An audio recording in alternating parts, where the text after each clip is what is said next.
It was 2018 when I went to Marquette for the first time and I visited the fabulous Fresh Coast Film Festival. And anyone who's been to Marquette, you go downtown and you see that fabulous marquee for the Delft. And so I was immediately curious. I started Googling, and Bernie Rosendal's project came up to save the Nordic. And I thought it would make a great article. So I told Jordan, you suggested to me, maybe this is a more visual story, maybe this could be a short film. And that would have been a lot easier if we had done either one of those things.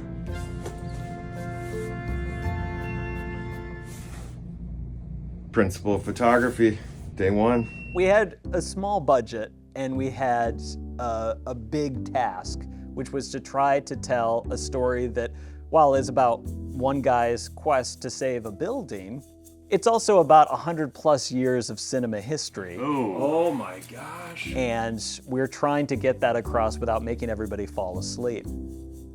Jordan was the first to say, why don't we use the language of cinema to tell a story about cinema? Why don't we use a movie newsreel or an old VHS training tape? This was our very first time making a feature documentary, and we pulled in some amazing people to help us. Kathleen Glynn, an extraordinary producer, Diana Mylock, another executive producer. Our partners, my wife, your girlfriend.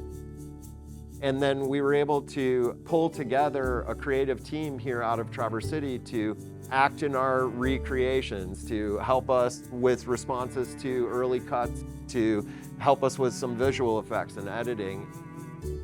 Of course, this movie would not nearly have the emotional impact without the beautiful score from Andrew Dost. Bernie's story really resonated with me because from the first minute Bernie is on screen, you know that this is essentially a losing battle, and that it's gonna break your heart, but you gotta try anyway. Because if you don't, then that is the ultimate heartbreak, and the ultimate failure is if you just are like giving up. It immediately felt like an enormous stroke of luck that Andrew had connected with the story and really understood what we were trying to do creatively as well. To work with Joe and Jordan was a great experience because they had a story to tell that wasn't even necessarily their own, but it was their own in many ways. And so to get to work as a part of this team to tell stories was a lot of fun. I remember when I first sat down trying to compose, I think it was the first thing that I wrote for it.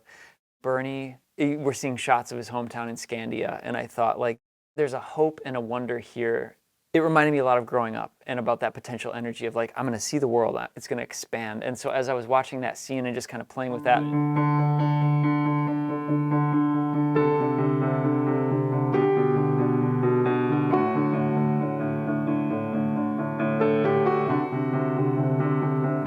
and then we gradually hear him going to the movies and seeing like the much larger world that opens up. And you realize kind of immediately that this story is not just about a movie theater, it's about the movies, and it's about joy, and it's about connection, and it's about the world opening up before the eyes of a young boy.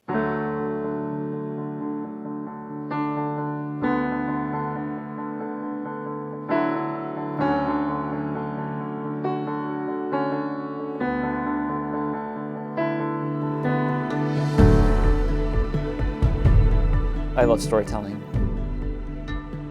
especially to partner with people who have their own story to tell and support that vision. I really love being able to be a part of that team. We worked on it for about 8 months, and we took a work-in-progress sneak peek that the Fresh Coast Film Festival was kind enough to show in October of 2023. And we came home to Traverse City, and then we cut for a couple months, and then we launched our tour. The indie film road tour for good started right here at the Alluvion Performing Arts Center. I'm sure you've seen all these stories across the country. All these other arthouse theaters, these single screen, these great movie palaces are closing. And so what we want to do in the small way that we can, try to give back a little bit. So 100% of the proceeds from each stop is going to go to the venue. We've been hitting the road for a long time now, taking the film to libraries, bars, multiplexes, historic art house theaters, arts and culture centers. It's been a thrill to watch the story connect with people all around the state that I don't even think we expected when we started. There's a universality to the quest that Bernie went on and to the desire that people seem to have about saving places that mean something important to them. Everybody is so inspired by watching a guy who leaves it all on the fields. Bernie's quest was to bring people together. He wanted to restore this art house movie theater to recreate that sense of community and gathering. And we wanted to recreate that on our tour. And I think the fact that people really connect with it is somehow because we really crave connecting with each other. When we experience something together, it's just better, I think. You know, that's why we go out to see stuff and not just watch it on our phones. We could not have done it without the amazing support of some really special organizations and places. The Honorable Distillery, which is the site, of course, of the old Nordic Theater. Across the street, the Delft Bistro. The Tussentalk Foundation, which gave us an artist residency when we were first working on the project. Interlochen Public Radio that helped us on our tour, and Travel Marquette. We just wanted to say thanks. All right, here we go. 1, 2, 3.